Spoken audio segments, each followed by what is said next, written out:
What's going on, everybody? It's Childish. We're back at it again, coming at you with some very exciting news for the Skylanders Ring of Heroes community.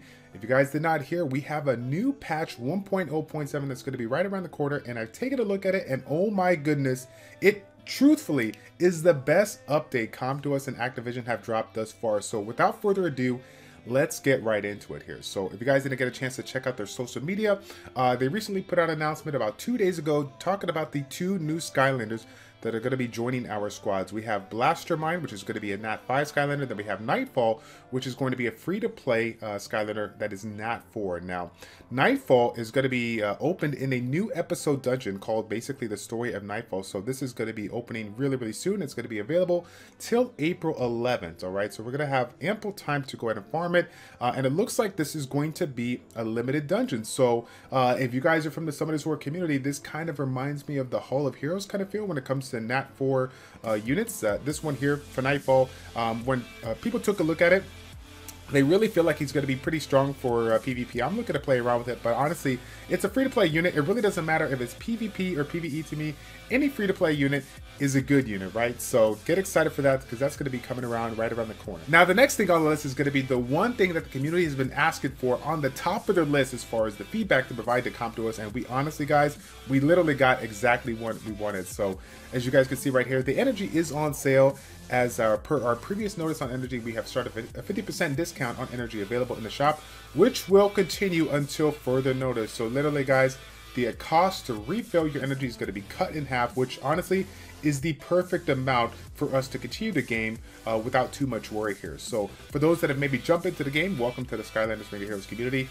They give you quite a handful of crystals early on, so things seem pretty decent as far as ready through, but we kind of noticed right around the 3 to 4 week mark for a lot of the people that are aggressively playing, we realized that we were just burning through our energy or burning through our crystals way too quick here. So we made the recommendation to see if they could reduce it here so that we can provide a little bit of longevity to the game, and they did it. I was surprised, but they did it. So that's the biggest thing to talk about here. I'm really, really excited about that. Now, the next topic we got is going to be the improved Ultra Premium Summoning System. So it looks like now we can have a chance to get 180 Soulstones, a maximum of 180 Soulstones of a Skylander, which is crazy because from what I remember, when I was doing summonings, I think the most, like if I got lightning on one, the most I ever gotten was maybe like in the 40 to 50 range when I got lightning. So the fact that we can get upwards of 180, if I'm understanding this correctly, I don't know if that's 180 total, if you get a lot of lightning, or if that's just 180 per the Skylander.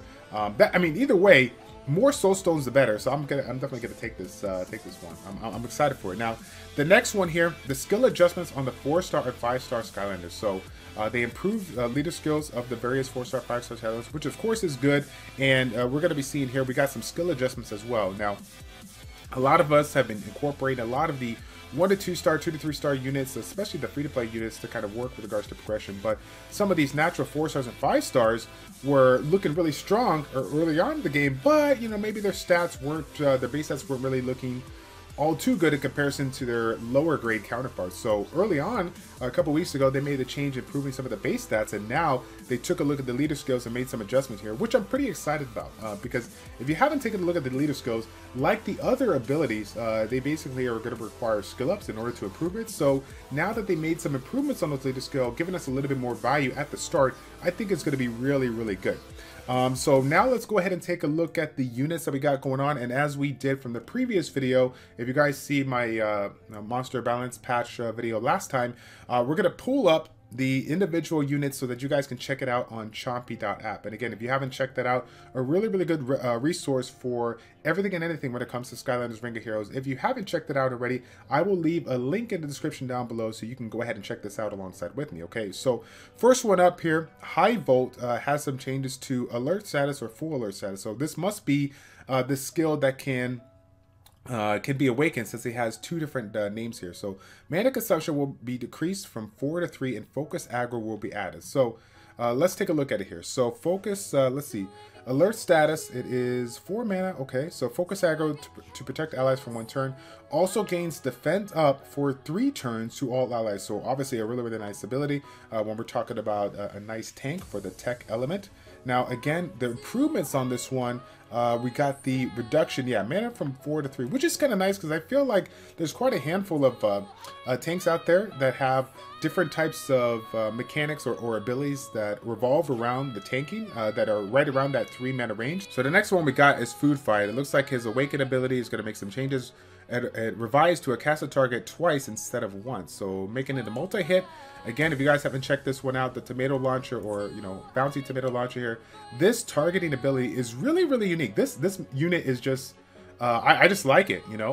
It's basically a support that focuses on providing a little bit of heals for your team if you have this debuff on here. So again, it's kind of like almost like a branding effect, but in a HP format. It's not going to increase the damage that you do, but it's going to provide heal when you hit it, right? So if you guys haven't checked this, right,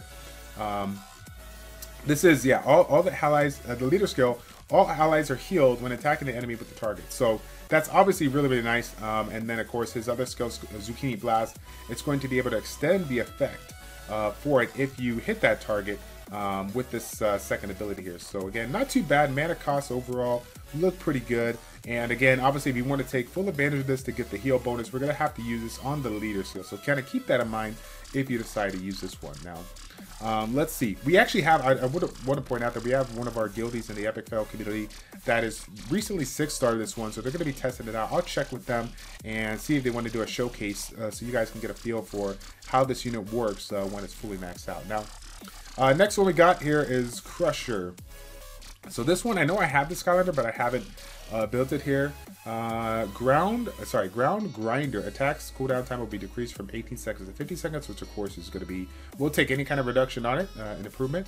The Crusher Spin, Crusher Spin Blaster revised to deal damage proportionate to the character's maximum HP instead of HP. This damage based on current HP, obviously it's great if they have high HP, but if they don't, you're not going to get a ton of value out of this. And the fact that it costs 5 mana, you're hoping that the damage multipliers are really good. So I think there's a really good change from comp to us here, going from current HP to max HP. I'm pretty excited for the community if they're looking to play around with that and do some testing down the road if they decide to build that, okay?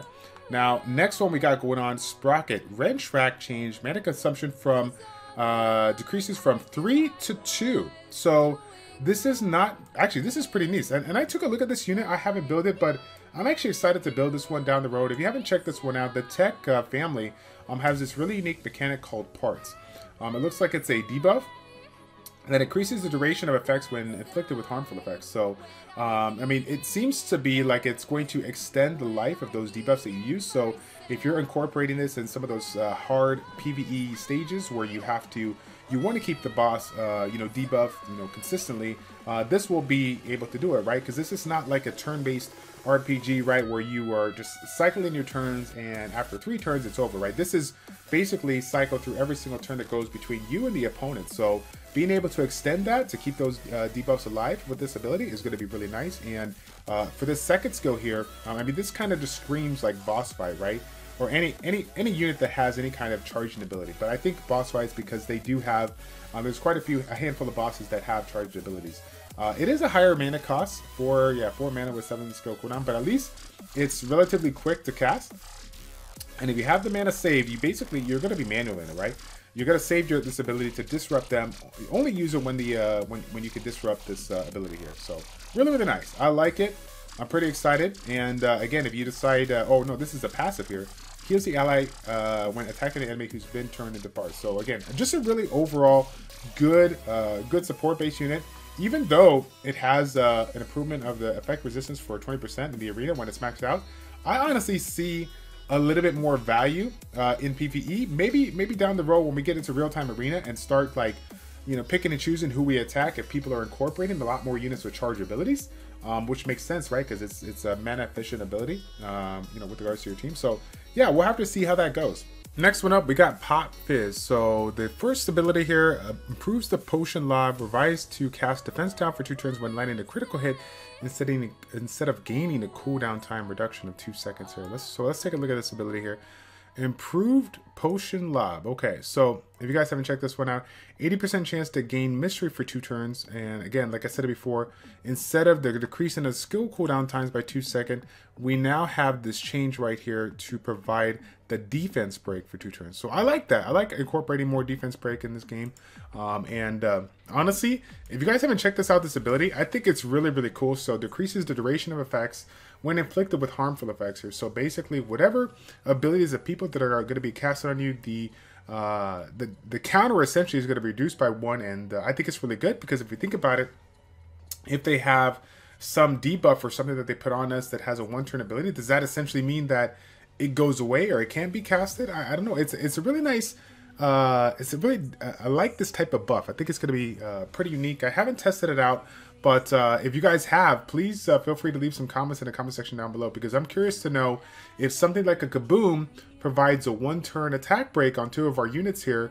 If we have this mystery buff, will this essentially negate the fact that the debuff coming on? Because that's what it makes. That's what it kind of sounds like, right? So I like it. I like it here. So now this unit has the chance of going into beast form. So we got some additional improvements on here, some cooldown time reductions. Again, the defense break that we were talking about here, and then even a mana consumption reduction from 6 to 5, which is obviously going to be very, very beneficial. Now this next unit, Aurora, I think is a hidden gem. I'm pretty excited for the people out there that got this one, because this overall just got quite a handful of changes for the better here. So overall, mana consumption for the power EVN or superpower EVN, that's the one that gets awakened there.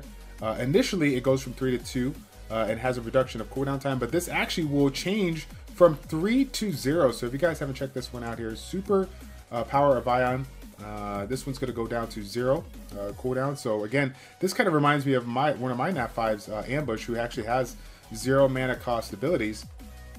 One of them being a direct damage here. So this is pretty cool. Bonus hit effect on yourself for 4 turns, and it will allow you to attack once again with an 80% chance to attack. That's pretty OP. That's pretty OP. That is nice. And the fact that it's going down to a 0-turn cooldown is really, really good. Now, the sword technique, his second ability, remove the effect with the critical rate up for 1 turn. When casted with Electric Shock, I just provided it when the character has buffs. So this is obviously going to be really good when you pair it up with units that provide buffs to you, so that you can have a consistent amount of critical rate, which obviously is going to be great, because any unit, regardless of how it scales, is going to be beneficial to that, right?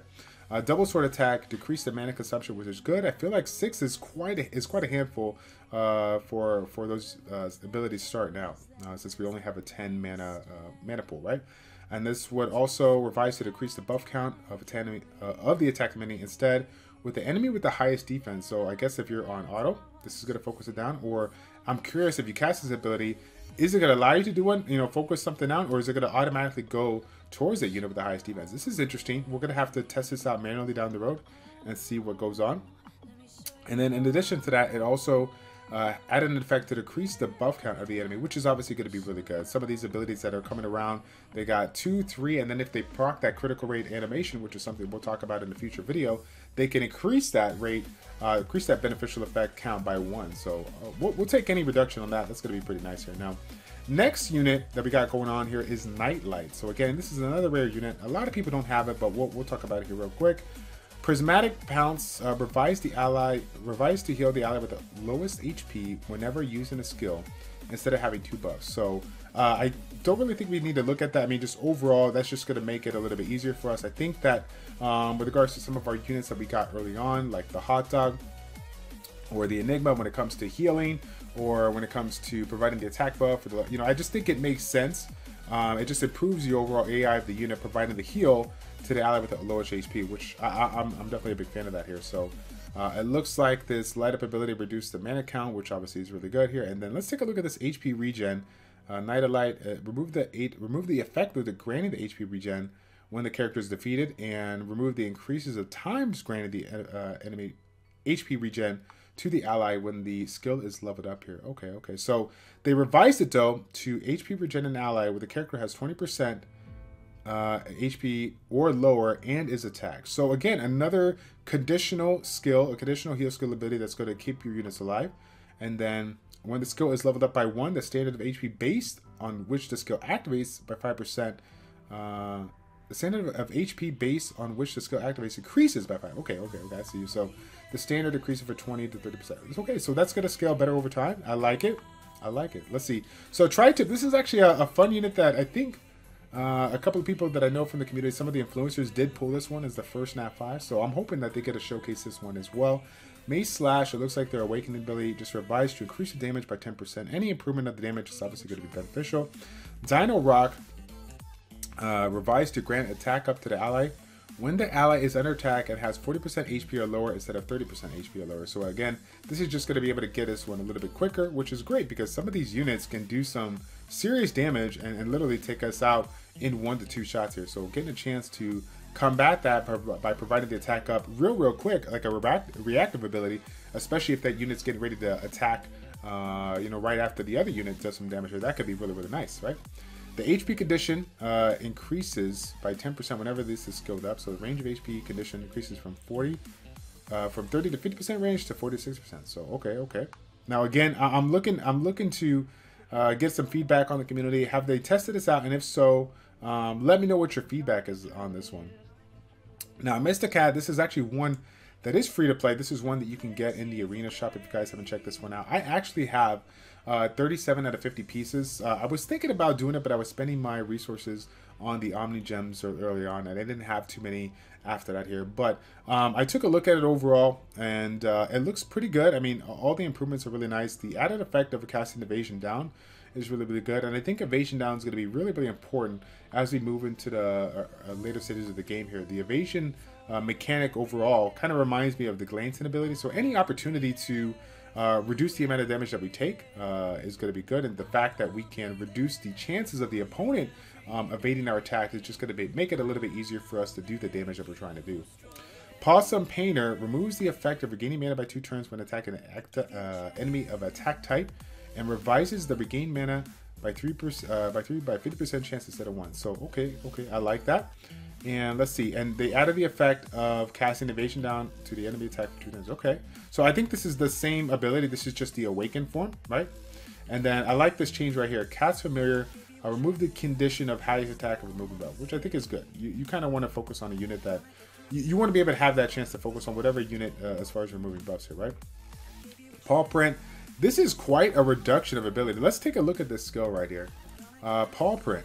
So this one here went from 24 seconds down to 9 seconds. If I understand this correctly, it looks like there is a little bit of improvement on the cooldown. So, okay. So Paw Print focuses for 9 seconds. So a charging ability and summons a copycat, which attacks the enemy, grants critical rate up for 3 turns to all allies. So again, a beneficial, some damage, but also a beneficial effect for the entire party.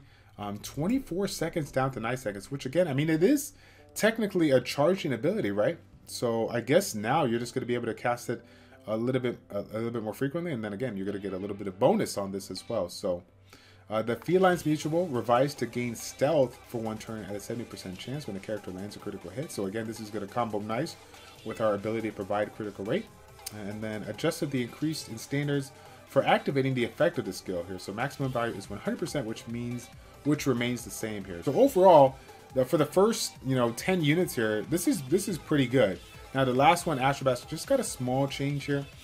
Solar powered effect activates when allies attack a dark element instead of activating limited to the Astra Blast attack. Obviously, if you're going up against an opponent that does have dark element, great. But for right now, the majority of our players don't really have a lot of dark elements. It's just going to be the main 8 elements out there. But if you're fortunate enough to have Astra Blast, you already know how OP it is. So getting this improvement of this ability is just going to make him that much more stronger. I was surprised to see this improvement for this one because I felt like he was in a good place already. But hey, we'll just have to see how it works. So the last few changes we got for the guild shop item renewal. Okay, it looks like they added a couple of packs, and then of course we now have the improvement of the Soulstones that we can obtain, limited to 10 purchases a week. I think it was 6. Is that? I have to check it again. But I guess we'll take any improvement that we can. Now, I think this next one here is going to be great as well.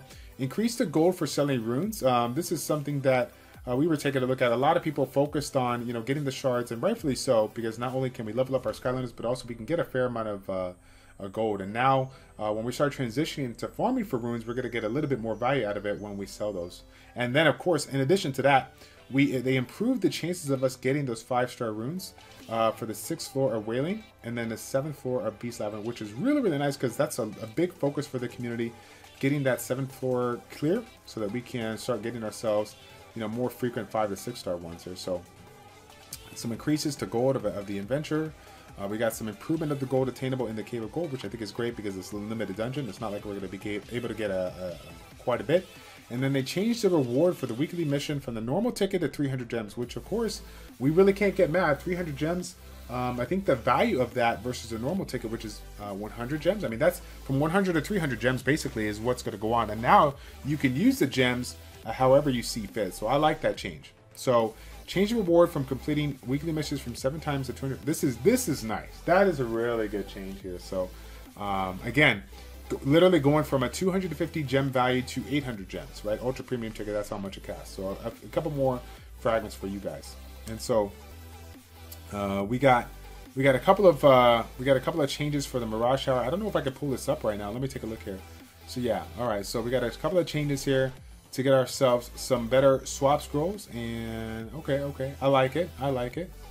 Not too bad, not too bad. Again, all of it looks good. Ultra premium ticket, I think, is going to be great. More summons for us, right? We can't get mad for that. And let's see, do we have any other changes here?